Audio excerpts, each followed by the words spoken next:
The hum of the old sedan was the only steady sound on that long stretch of highway. My name is Alethea, and at 35 I've grown used to the rhythm of wheels on asphalt, used to being the one who takes the long road alone. The seats sagged under me, the cracked leather stuck to the back of my thighs, and the air conditioner had given up years ago. I rolled down the window, letting the dry wind sting my face. 900 kilometers behind me, just a few more to go. Most people drive to weddings to celebrate. I was driving to a wedding I paid for, or at least the part no one wanted to cover, the deposit on the venue, a ranch outside Denver.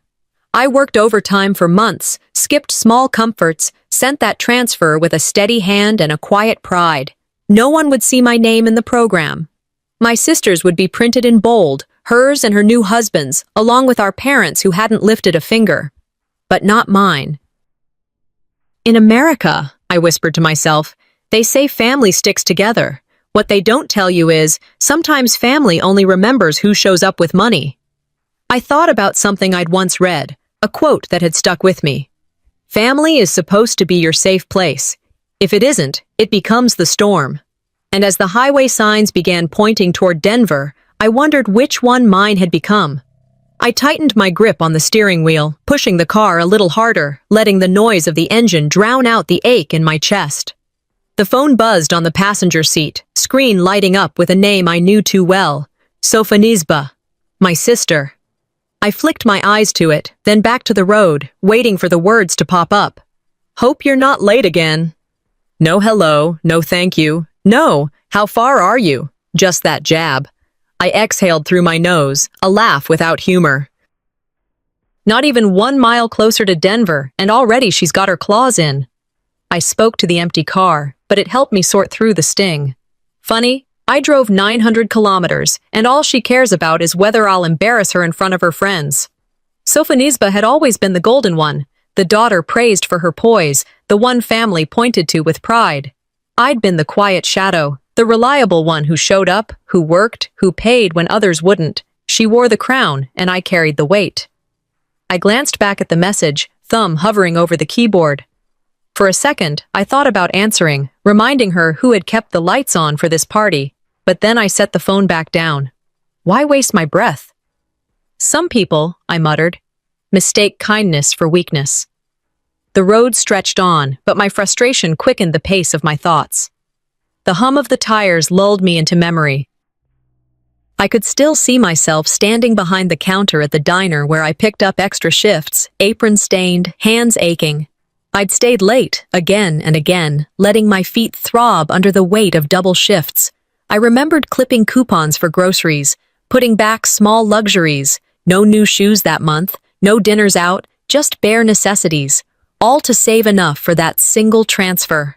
The night I sent the deposit, I sat at the kitchen table staring at the screen before I hit confirm. A moment of quiet triumph. Pride doesn't always come with applause. Sometimes it's just the glow of a computer screen in a dim kitchen, reminding you that you pulled off the impossible. But even as I thought about it now, the bitterness rose. That deposit built the stage, but I wouldn't be mentioned once when people clapped. It reminded me of another phrase I'd heard. Money may not buy happiness, but it sure builds the stage for someone else's show. Still, under all that, a thread of hope tugged. Maybe, just maybe, someone would look my way this time and say, "We know what you did." Foolish, maybe, but hope has a way of slipping through even the smallest cracks.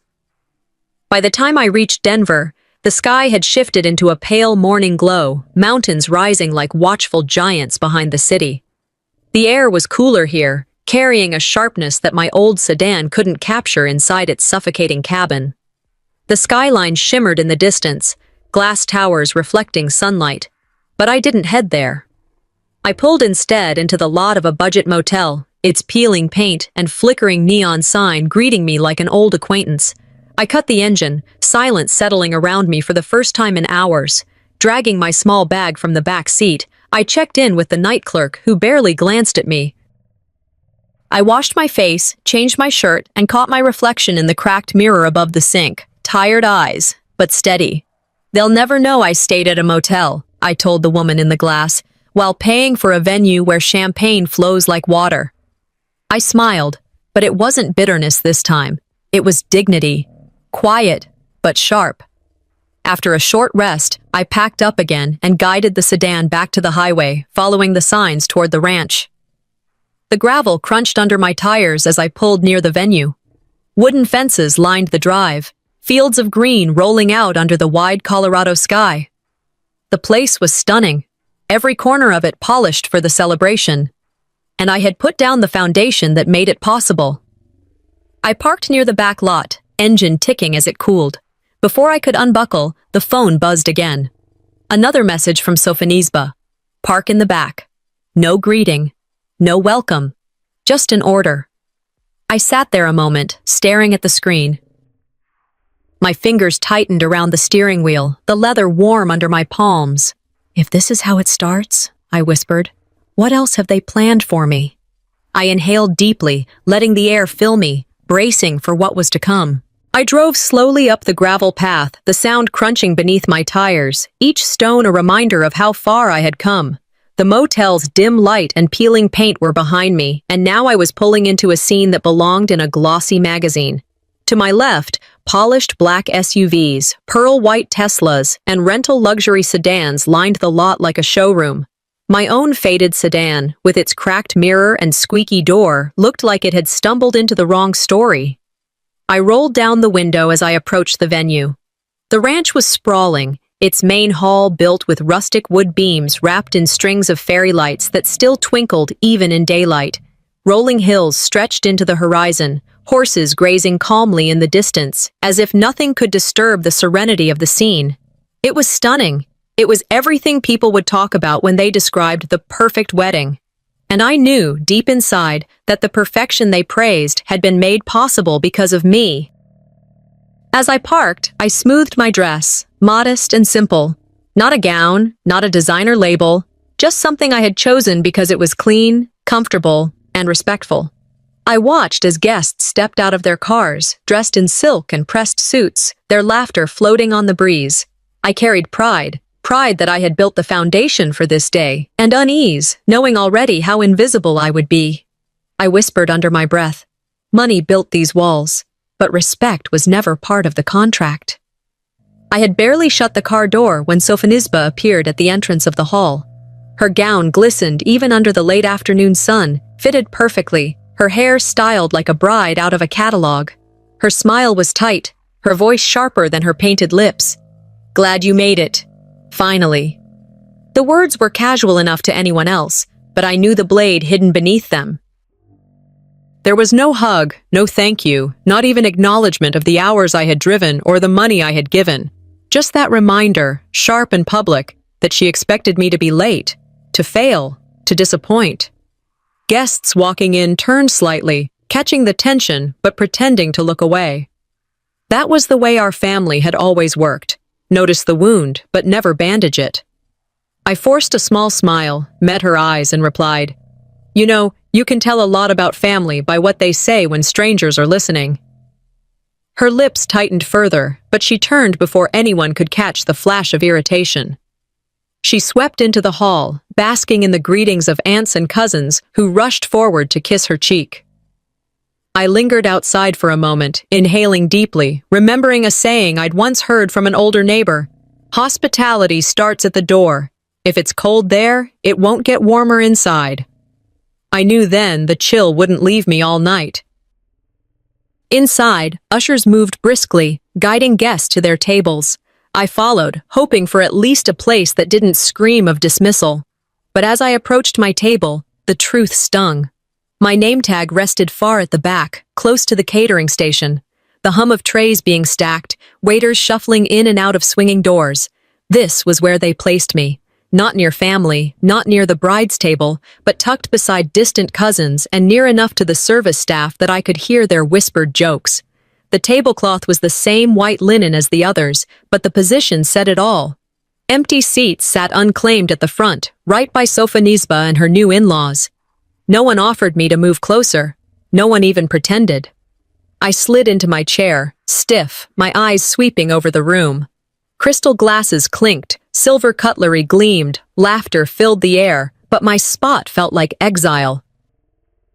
I thought to myself, in families like this, the seating chart says more than the vows. Humiliation sat heavy, mixed with bitterness. From my chair, I had the perfect view of everyone else's joy. Guests lifted champagne flutes, their voices rising in cheerful greetings. Relatives drifted toward Sofonisba, showering her with compliments. You look radiant. You really outdid yourself. This is the wedding of the year. Their voices carried, but none of them crossed my table. Myrtle, our older cousin, walked past me. Her eyes brushed mine for a fleeting second, but she didn't stop. She turned sharply, leaning toward another guest, whispering something that ended in a laugh. I poured myself water, the jug heavy in my hand, and took a sip. The cool liquid was refreshing, but it felt like a mask, something to keep me busy, something to stop me from speaking. Silence, I reminded myself, can be armor, but sometimes it feels like chains. The clatter of plates announced dinner's arrival. As waiters circulated, I caught the faintest murmur near the kitchen doors. One leaned to another, voice low, but clear enough to catch. Keep this table stocked last. Priority goes to the main hall. The words tightened something inside me. I looked down at my plate, fingers gripping the fork harder than I realized. I thought, if this is only the seating, how far will they go to erase me tonight? And with that, I knew. This was just the beginning. The wooden doors of the reception hall opened wide, spilling light and laughter into the evening air. I stepped inside, the glow of fairy lights strung across heavy beams, washing over me. The air was rich with the scent of roasted meats, fresh flowers, and champagne. Guests in fine dresses and suits mingled easily, voices rising with cheer. Servers glided between tables, balancing trays of sparkling glasses, the clink of crystal filling the room. I scanned the crowd with cautious hope. Maybe, for once, they would see me as more than the background character. Maybe this night would bend the old script. My eyes caught the sign at the end of the hall, pointing toward my table number. I adjusted the hem of my dress, lifted my chin, and walked forward. Sometimes, I whispered to myself, you tell yourself that this time will be different. But families rarely rewrite the script. The music softened as I passed rows of decorated tables, each centerpiece blooming with white roses and flickering candles. The beauty of it all pressed down on me like irony. I had built this stage, but my role in the play was still undefined. I reached my seat and froze. On the ivory cardstock, my name was written in elegant calligraphy, Alethea. But below it, in a jagged scrawl of dark ink, one word had been added, FREeloader. My breath caught. The laughter and conversation around me dimmed into a blur, like a muffled radio. The card was thick in my hand, heavier than paper should be. My chest tightened as I stared at that word, carved as surely as if it had been etched into stone. At the next table, a couple leaned toward one another. The man smirked and muttered, "Guess they had to include her somehow." His partner chuckled softly, their eyes flicking toward me, then away. I swallowed hard, forcing my shoulders to stay upright, though my pulse drummed in my ears. 19 years of holding myself together, 19 years of stepping up when no one else did, and this was the label they handed me. I thought of a saying I'd once read, "You can survive anything if you can stand the humiliation, but why should you?" The word stared back at me, daring me to break. I lowered myself into the chair, stiff and mechanical, my hands resting like stone on the tablecloth. No one reached for the card to correct it. No usher swept in to apologize. It sat there, a silent insult endorsed by the absence of protest. Sofonisba swept past in her gown, her train brushing lightly against the floorboards. She glanced at me for half a second, her eyes catching the card in front of me, then she looked away, smile frozen, as if she hadn't seen a thing. The guests around us shifted their eyes quickly. Some looked away with pity, others with mild amusement. Myrtle, my older cousin, leaned toward an uncle and said, loud enough for me to hear, "At least they're honest." A short laugh followed, brittle and sharp. My fingers curled into my lap. Every instinct screamed to rip the card in two, to stand and shout. Instead, I pressed my palms flat against my knees. Sometimes silence is mistaken for weakness, I told myself. But silence can be a blade waiting for the right time. So I sat. I let the card stay where it was. and I waited. The lights dimmed, and the murmur of the crowd quieted. A projector flicked on, its glow spilling across the far wall. The slideshow began, soft piano music rising as photographs appeared. Sofonisba as a baby in our mother's arms. Sofonisba at her 5th birthday, blowing out candles. Sofonisba in a white dress on her first communion. The guests applauded softly with each frame. I watched, waiting for the moment I might see myself beside her, even once. Photo after photo passed. Vacations to Florida, Christmas mornings by the tree, family portraits with matching sweaters, and yet in every frame, my face was missing. I sat frozen, my hand tightening on the fabric of my dress under the table. The laughter of others filled the room, clapping as the slideshow painted a story of family that erased me entirely. It wasn't just one photo missing. It wasn't an oversight. It was an entire life rewritten without me. The applause rose as the final picture appeared. Sofonisba in her engagement dress, smiling with her fiancé, her arms full of flowers. I stayed still, my pulse hammering, the word FREeloader burning in front of me like a brand. As the lights lifted and the piano faded, guests rose to toast, glasses shimmering in the glow. Sofonisba stood in the spotlight, her smile wide, her hand lifted to wave. They cheered her, adored her, celebrated her story as if it was the only one worth telling. I sat back, silent, the sting spreading through my chest. My eyes locked again on the nameplate, the inked words slicing deeper than any spoken insult. I leaned closer to whisper, so only I could hear. If they erased me from the past, what else will they erase tonight? The applause swelled, but all I could feel was the weight of the silence around me, pressing, tightening, daring me not to fight. Dinner began with the clatter of plates and the hiss of waiters balancing trays, the hall filled with warmth, candlelight reflecting against crystal glasses, laughter bouncing around like coins tossed in a fountain. Guests leaned close over their plates, swapping stories, voices high with cheer. The scent of butter and garlic wafted up as appetizers landed before them. At the far end, my table sat like a forgotten island. I heard the scrape of forks against china from the bride's table, polished, spotlighted, brimming with attention, while mine stayed dim. The candles flickered, shadows stretching across my place setting. Around me, the sound dulled, like I'd been cordoned off into silence no one else felt. Meals are supposed to pull families together. Here, they carved the distance into the seating chart itself. I smoothed my napkin over my lap, keeping my face neutral as the waiters moved past, eager to reach the better tables first. It didn't take long.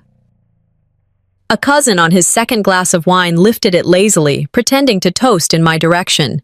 His words slurred with humor, he thought harmless. Too bad some of us don't really contribute. At least she showed up. The nearby tables erupted with a ripple of laughter, subtle, sharp, carrying exactly far enough for me to hear. A few glanced at me, grinning, then went back to their plates. I forced a polite smile, my hand tightening around the stem of my water glass. I refused to give them the satisfaction of seeing me break. In America, they say you shouldn't bite the hand that feeds you. My family, they'd rather laugh at it. Across the table, one of the younger cousins whispered, "That was harsh." His mother hushed him quickly, nudging him back toward his food. They didn't want to interfere. I set my glass down gently. "You all enjoy the meal," I said, my tone measured. "I know how much effort goes into making something like this happen." The cousin looked at me with faint recognition, but no one else responded. The laughter carried on. Then came the comparison, the one they always reached for when they needed a weapon. Myrtle, older than most at the table, leaned back in her chair and spoke loudly enough for nearby guests to catch every word. "Sofonisba has always been the responsible one. She makes things happen, not like her younger sister." Her voice dripped with pride as she raised her glass toward the bride's table. Heads turned, and some guests nodded in agreement. A few gasped softly, but none protested. My jaw clenched, teeth pressing together until it hurt. I thought of the deposit, the sleepless nights, the dinners I skipped, so there would be enough. None of that mattered, not in this hall, not in Myrtle's carefully crafted script. Comparisons don't just wound, they erase. They turn everything you've done into nothing, and they make you wonder if sacrifice ever meant anything at all. I pressed my fork into the edge of the plate, steadying my hands. My silence wasn't agreement. It was restraint. I thought about standing, about cutting through their lies with the truth. The words rose in my throat, but I held them back. Speaking now would only feed their performance, so I stayed still. I let their voices fill the air and reveal themselves. Every word they spoke carved their own reflection, not mine. I reminded myself, sometimes the strongest thing you can do is wait. Let them speak. Let them show who they are. I leaned back slightly, keeping my eyes clear, and let the silence I held weigh heavier than anything they could say.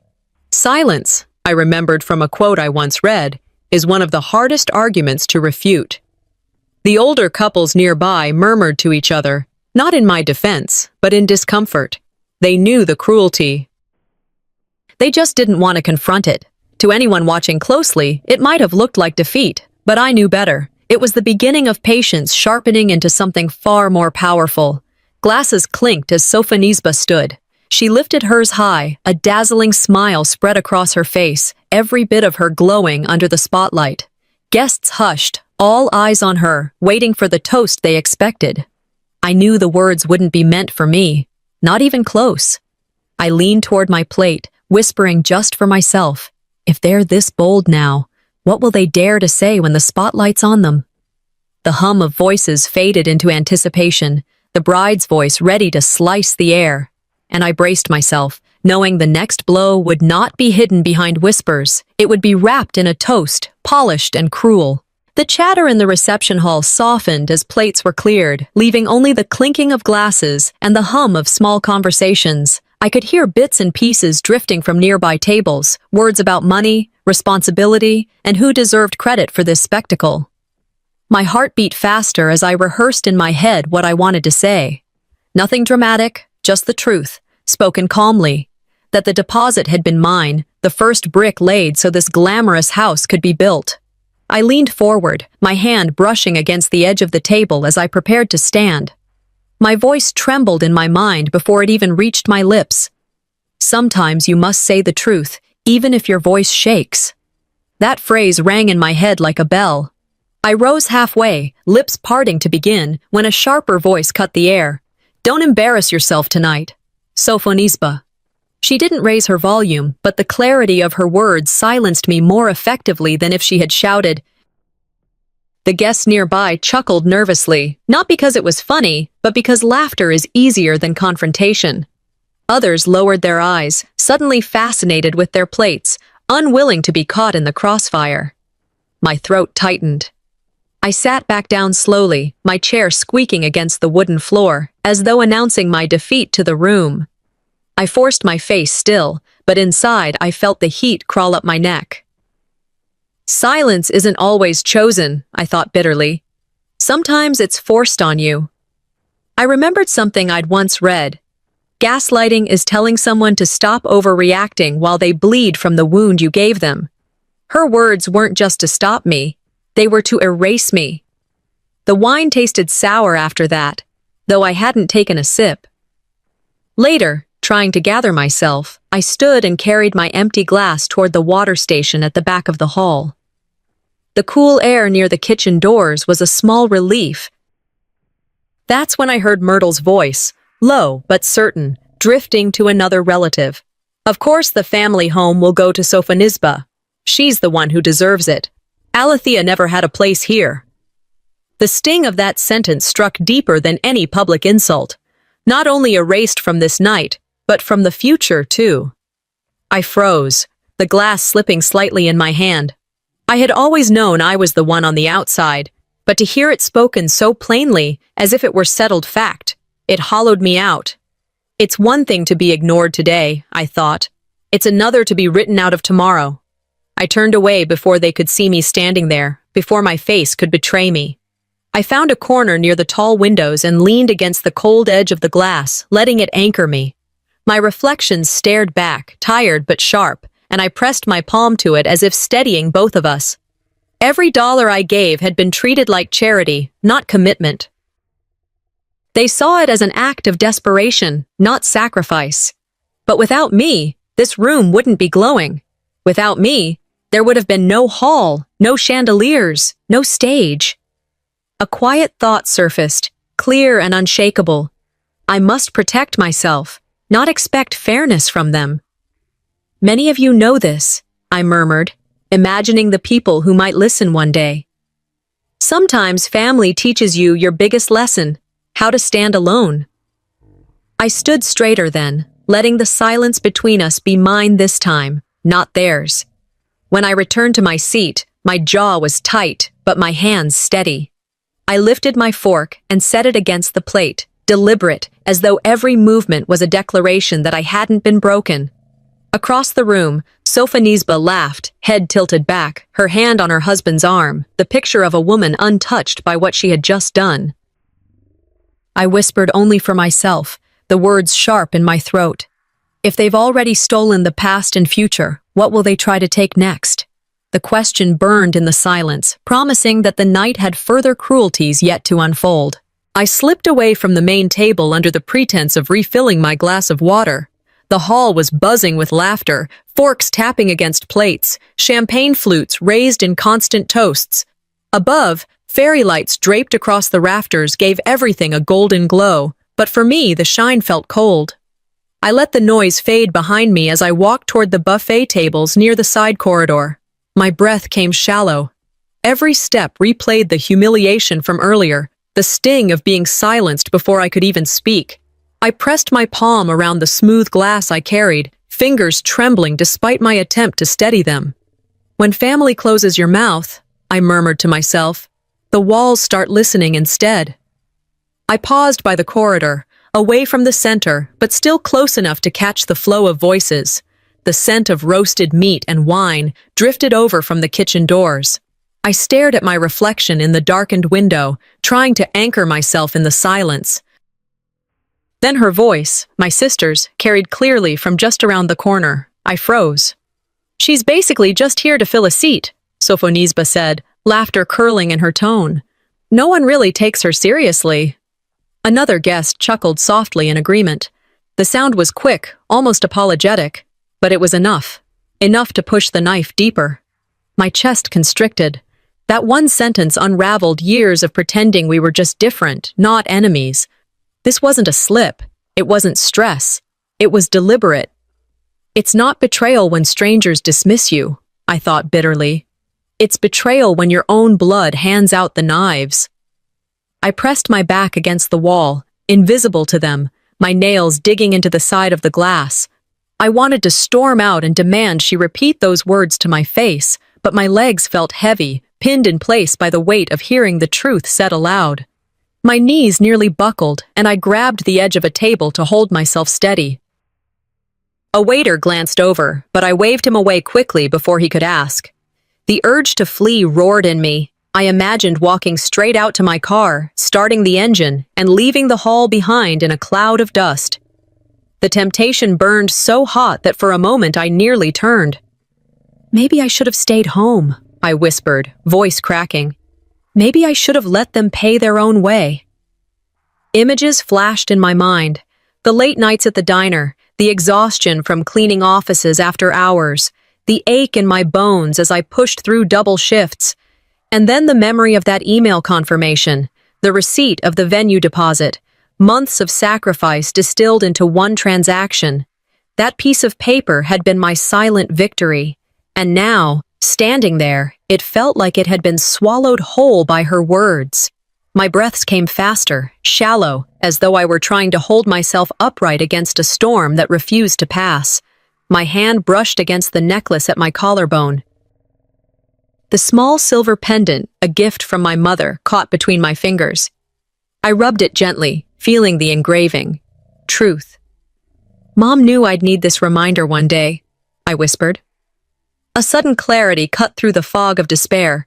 If I walked away now, I would hand them the narrative they had built. I'd become exactly what they called me. But if I stayed, if I endured, then the truth would remain in my hands. I straightened my shoulders. They thought they'd written me out of this story, but stories don't end when someone lies. They end when the truth has its say.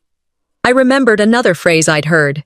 Americans love the underdog, but only if the underdog doesn't give up before the last round. I wouldn't be the one to surrender. Not here. Not tonight. Resolve hardened in me like steel cooling into form. I wasn't going to fight by screaming across tables or hurling insults. My silence would not be their victory. It would be my blade, sharpened quietly, waiting for the right strike. I turned back toward the main hall, steps steadier than before. The laughter still rang out, silverware still clattered, but the sound no longer pierced me. I slipped back into my seat, my eyes calm, sharper now, fixed not on the insults, but on the people who thought they had already won. They think I'm cornered, I whispered under my breath. They forget silence is where I sharpen my blade. The night wasn't over, and neither was I. The room hushed as Sophonisba rose from her chair, a crystal glass raised elegantly in her hand. All eyes turned toward her, the rustle of dresses and the scrape of chairs fading as if the hall itself bent to her charisma. Applause rippled automatically, unthinking, the kind of applause given more to tradition than to the person in front of them. She stood in the center of the spotlight, glowing under the fairy lights, as though the entire evening had been orchestrated for this exact moment. She thanked the venue for its unforgettable hospitality, praised her in-laws for welcoming her into the fold with open arms, and nodded graciously toward distant relatives who had flown in.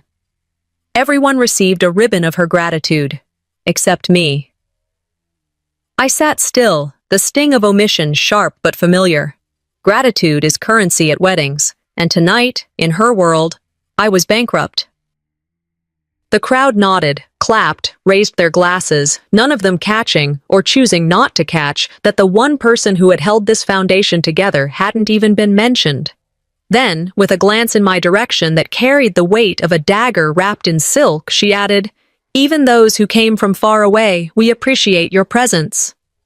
The words hung in the air, coated with sugar, but the aftertaste was bitter. My jaw tightened as I sipped my water. No name, no acknowledgement of what had truly been given. To the others, it sounded kind. To me, it was theater. Polite applause followed, the guests smiling as if reassured by her generosity. I could feel their eyes flicker toward me, satisfied that I had been included, though they didn't realize I had been dismissed in the same breath. Inside, I told myself, gratitude without truth is performance. And this performance had no encore. From another table, a cousin leaned to his wife and whispered, "She's always so gracious, isn't she?" The wife nodded, clapping. I turned slightly in my chair, letting my face remain neutral, but my thoughts sharpened. We all know someone who can thank you without ever meaning it. Tonight, that someone was my sister. Her tone shifted seamlessly into a string of childhood memories, her voice weaving the past into the present. Guests leaned forward, eager to laugh, to be charmed by the nostalgia. "I remember how I always had to carry the weight," she said with a dramatic sigh, pausing for effect. "Because my sister was too dreamy, too lazy to help." Laughter rippled across the tables, bubbling like champagne.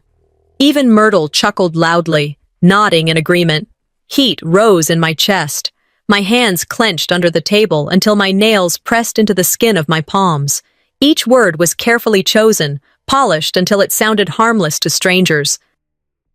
But to me, it was a deliberate rewrite. It's one thing to erase me, it's another to rewrite me into a punchline. A guest at my table murmured, "That doesn't sound fair." Another hushed him quickly, eyes darting to see if anyone had noticed. Most hadn't. They were too busy enjoying the show.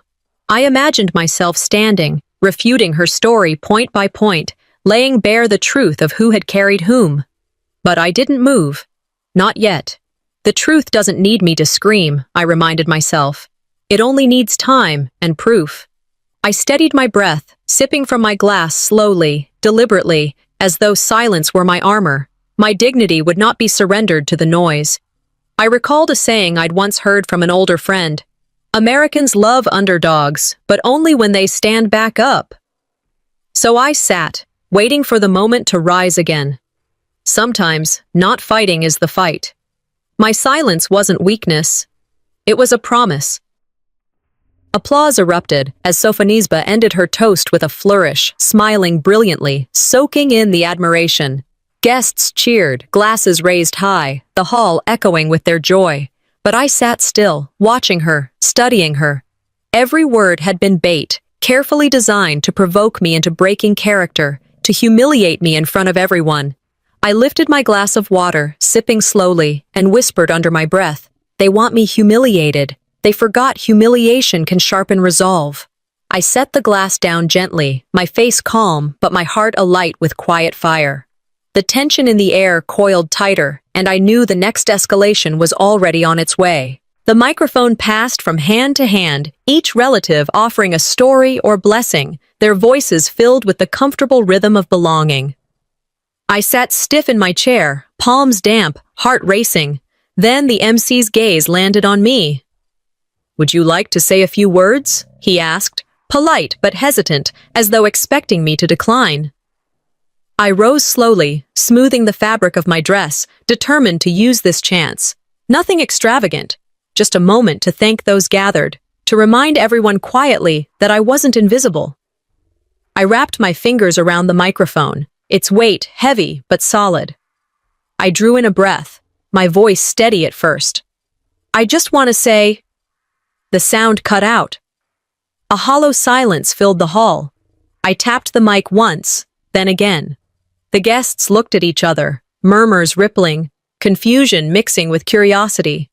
The MC frowned, shrugged helplessly, muttered, "Technical glitch." But when I looked up, my eyes caught Sofonisba's. Cold. Intentional. The faintest curl of satisfaction tugged at her lips before she turned back toward the guests, perfectly composed. Shock clamped down on me like a fist. I stood frozen, the words stuck in my chest, until the MC gently reached for the microphone. "It happens sometimes," he said lightly, as though it were no more than a hiccup in the evening. But I knew better. Before I could gather myself, Sofonisba slid smoothly into the space left open, taking the mic with practiced ease. Her smile was dazzling, her tone light and amused. "Don't worry," she said, glancing briefly at me before turning to the crowd. "She's not used to public speaking." The hall erupted in laughter, quick and easy, the kind people release when they want to be part of the crowd. And then she twisted the knife. She only came for the free champagne anyway. Gasps scattered like startled birds, followed by chuckles from those too uncomfortable to remain silent. I felt their eyes dart toward me, then away, unwilling to meet mine. Some smirked, others pretended to be busy with their napkins. I lowered myself slowly back into my chair. My fists clenched under the table, nails pressing into my palms. They weren't just cutting the mic, they were cutting me out of the story. The untouched champagne flute glittered before me. My reflection shimmered in its golden surface, distorted and fragile. I stared at it until my thoughts sharpened into something dangerous. I paid for this hall, I thought, for this stage, for her spotlight, and she dares call me a freeloader. I remembered every hour spent wiping counters, the ache in my legs from standing double shifts, the nights I scraped together meals of canned beans so money could be saved. Every dollar bent and stretched until it became the deposit that made tonight possible. And now, in this hall I had secured, I was erased with a laugh. "Sometimes silence isn't golden," I whispered inside. "Sometimes it's just the bruise before the fight." Humiliation thickened in my chest, but beneath it burned a clarity I hadn't felt until this very moment. This was no longer about embarrassment. It was about truth, truth they couldn't erase, no matter how loudly they performed. I lifted my gaze, watching as plates were delivered again, as guests resumed their laughter like nothing had happened. The cruelty had already been folded back into the fabric of celebration, dismissed as another joke, another passing moment. At a nearby table, two cousins whispered, one shaking his head. That was too much. The other hushed him quickly. Let it go. Tonight isn't the time. Their indifference cut deeper than the insult. Indifference is its own kind of cruelty. It tells you your worth doesn't even warrant a defense.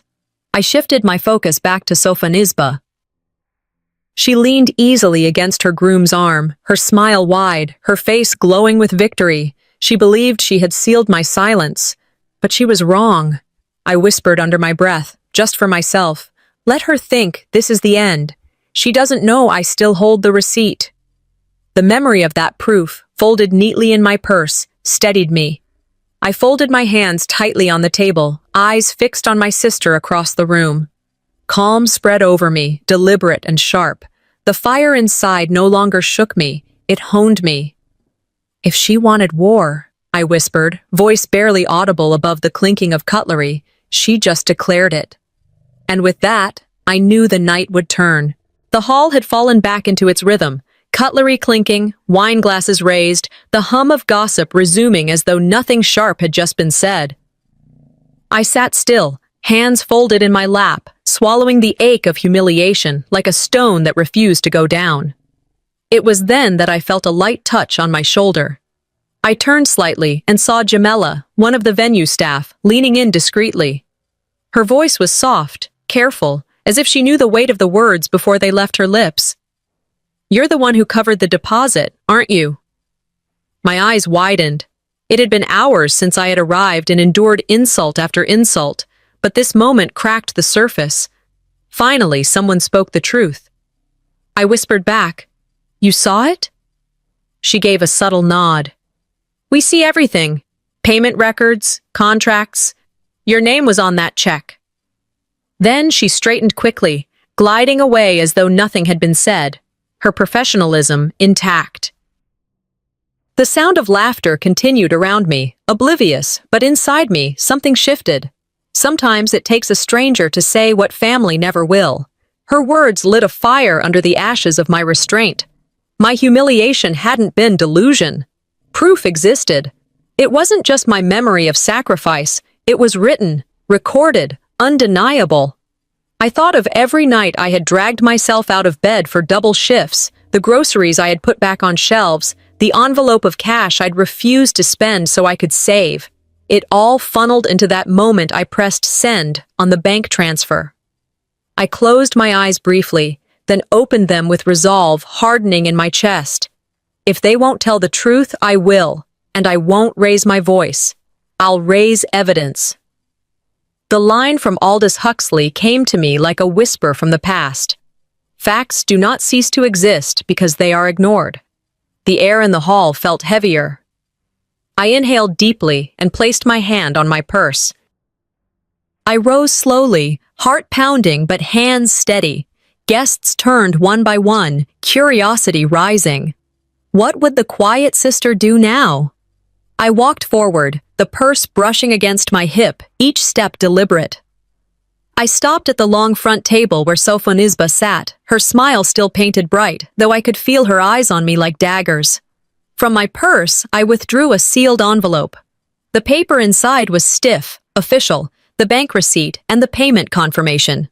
I laid it on the table in front of her, careful, precise, as if setting down a mirror. My voice was even, sharp enough to cut through the chatter. "Funny," I said. "The freeloader paid for all this." The silence that followed was heavier than any applause had been all night. The hall froze, glasses hovered mid-air. No one laughed now. Gasps rose from several tables, quick and sharp. Myrtle's fork slipped against her plate with a shriek of metal.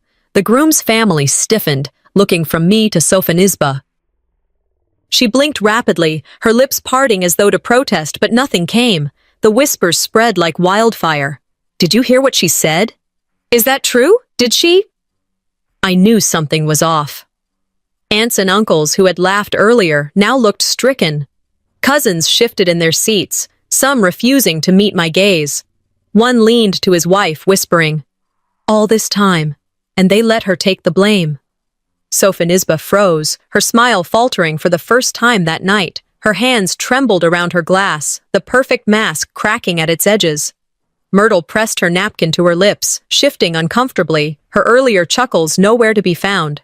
She avoided my eyes, staring hard at her plate, as though the answers might be written there. The sound in the hall rose and fell in waves of murmurs, like a tide shifting after a storm. I stood still, letting the silence around me do the work. Truth doesn't need applause. It just needs to breathe. And in that hall, it finally did. I turned back toward my seat, my steps calm, deliberate. The envelope lay behind me on the bride's table like a stone dropped into still water, its ripples spreading further and further with every whisper. I sat down again, folding my hands tightly, my face composed. My heart, though, beat with a new rhythm, not of fear, but of resolve. This isn't the end, I whispered to myself, low enough that only I could hear. This is the beginning. The storm had shifted, and for the first time that night, it was no longer against me. It was against her. The hall was still humming from the ripple of whispers, yet under it lay a silence that clung to me like a second skin. I walked back to my seat slowly, each step louder than the applause that had filled this place just minutes earlier. The spotlight that had once painted my sister in golden light now seemed to follow me. Or maybe it was just the eyes of the crowd, curious, unsettled, waiting. When I reached my table, my gaze fell on the ivory nameplate in front of me, the one that had branded me with a word meant to cut deeper than any knife. FREeloader. It still sat there, mocking in its simplicity. I picked it up without hesitation. The cardboard was stiff under my fingers. I slipped it into my purse with deliberate care, my voice whispering in my head. They branded me with a word. Tonight, I took it back. I sat for a breath, then rose again, a glass of water in hand. Not champagne, not a toast to blend in with their performance, just water. I lifted it quietly, gave the hall a single nod, and turned toward the exit. My heels clicked sharply against the polished wooden floor, each strike punctuating the silence. No one moved to stop me. They only whispered. Sometimes the loudest protest is walking away. As I neared the door, the murmurs rose behind me. Did you see the envelope? She had the receipts. She paid for all of it? The questions flew like startled birds across the tables. Conversations multiplied, a wave of gossip sweeping the hall. Some faces turned toward me with dawning recognition, others with shame. A few shook their heads at Myrtle, who stared hard at her plate, lips pressed tight as though the china might offer her refuge. Unbelievable, I heard one uncle mutter. All this time, and they let her carry it. His wife hissed back, "Keep your voice down." But it was too late. Truth, like spilled wine, spreads without permission. Once it hits the floor, there's no stopping it. I kept walking, steady, as their words built behind me, pressing into Sofonisba. I glanced back once, just enough to see her face. The smile she had clung to all night was gone. Her lips trembled, her jaw tight, and her eyes, those sharp eyes, darted from guest to guest as though searching for an ally and finding none. She leaned toward her groom, hissing something through her teeth. He didn't meet her gaze. His hand twitched on the table, but never moved to touch hers. Myrtle shifted uncomfortably, lifting her wineglass as a shield. Her laugh, once so loud, had vanished, replaced with a silence that clung heavier than mine ever had. For once, their silence wasn't mine, it was theirs. I remembered another phrase I'd once held close. Power is not taken, it is surrendered when truth walks into the room. Tonight, I hadn't shouted, hadn't begged, I'd only shown the truth, and their power had slipped right through their hands. The wooden doors opened, and I stepped into the cool Denver night. The air hit my face, crisp, cutting through the heat that had burned in my chest all evening. The sky was wide and dark above the ranch, a blanket of stars sprawling without judgment. I clutched my purse tighter, feeling the edge of the nameplate inside pressing against my palm. That word no longer felt like a brand, it felt like evidence, proof of what they had tried to make me and how I had taken it back. This chapter closed inside, I whispered to myself, voice steady. But the story isn't over. Behind me, the buzz of voices grew, no longer celebratory, no longer united. The whispers of truth had taken root, and I knew they would not die quietly. The doors shut behind me, muting the echoes of whispers and clinking glasses that still swirled inside the reception hall. For the first time all night, I felt the weight of air that belonged only to me. The Denver night pressed cool against my skin, crisp and bracing after the suffocating heat of forced laughter and sharpened words. My heels crunched against gravel, steady, deliberate, each step carrying more meaning than any word I could have spoken inside. I stopped beside my old sedan, the paint dulled by years of weather, the handle cool under my palm. I leaned there for a moment, letting the silence settle into me, listening to the wind ripple through the open fields. The stars stretched above, unbothered by the storm of pride and pettiness I'd just left behind. Sometimes leaving doesn't mean running, I thought. It means choosing peace over poison. I reached for the silver necklace at my collarbone. My fingers lingered on the pendant, its familiar warmth grounding me, pulling me back into myself. The word engraved into it, truth, gleamed faintly in the moonlight. A memory flickered unbidden. My mother's voice, gentle yet firm, whispering as she clasped it around my neck years ago. Always stand tall, even when no one claps for you. I closed my eyes and whispered into the night. You saw this coming, didn't you, Mom? The necklace wasn't just jewelry, it was my anchor. Every time I touched it, I remembered that worth wasn't decided by applause or by the slanders carved into nameplates. It was carried inside, steady, immovable, no matter who tried to deny it. I thought back on the night, every sneer, every joke disguised as kindness, every toast that carved me out of the story. The laughter at my expense still rang in my ears. But here, in the stillness, I realized something I hadn't felt inside that hall. I wasn't a victim. Not anymore. They tried to erase me, I said softly. But you can't erase someone who carries their truth. Resilience isn't built in comfort. It's forged in fire, and tonight had been the fire. My silence had never been surrender. It had been the seed of something larger, something undeniable that had already begun to sprout. Through the windows of the hall, I could still see silhouettes moving, glasses raised in shallow toasts, laughter forcing itself into the air. But the whispers of truth I had set loose were already circulating. They would echo louder than any toast could, reaching further than any curated slideshow. They wanted me small, I reflected, but tonight they exposed themselves. I remembered something I'd once heard. In America, reputations die not in scandals, but in whispers no one forgets. And tonight, those whispers had been planted in fertile ground. My shoulders relaxed for the first time in hours. A calm smile spread across my face, not of triumph, but of release. I had nothing left to prove, not to them, not to anyone.